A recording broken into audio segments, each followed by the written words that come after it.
Mort d'Émile, un accident à 90%. Ces sources qui ont un avis bien arrêté sur le drame. Jeudi 11 avril, le magazine Marianne a partagé d'amples révélations concernant la mort du petit Émile. Selon plusieurs sources, le petit garçon de 2 ans et demi aurait perdu la vie des suites d'un accident. Le 8 juillet dernier, dans le Haut-Vernay, le petit Émile a disparu sans laisser de traces. Plusieurs mois après cette tragique disparition, l'enquête a connu un tournant décisif le 30 mars dernier avec la découverte d'ossements appartenant au petit garçon. Ils étaient situés à seulement quelques kilomètres de la demeure familiale. Si les enquêteurs cherchent assidûment à comprendre comment la victime a perdu la vie, selon plusieurs sources, la thèse de l'accident semble être la plus plausible.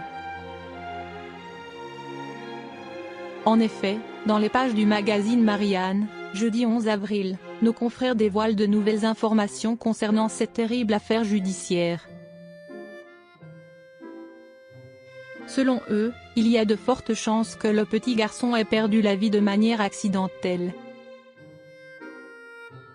Même si le magistrat n'écarte aucune hypothèse, plusieurs sources indiquent qu'à 90% il semble s'agir d'un accident, peut-on découvrir.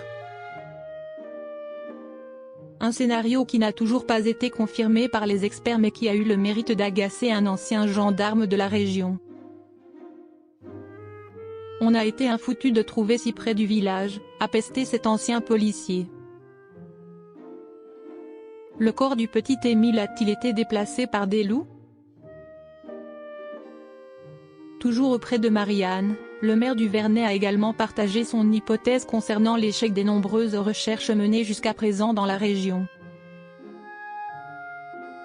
Selon lui, le corps du petit Émile a pu être déplacé par des loups. Il y en a ici, surtout l'été avec les troupeaux, y compris des loups solitaires, a-t-il souligné.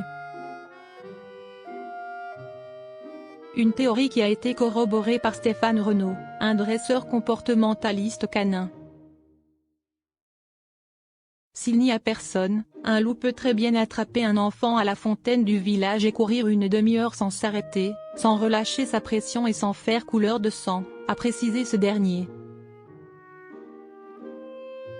Une éventualité qui n'a, à ce jour, pas encore été prouvée par les experts.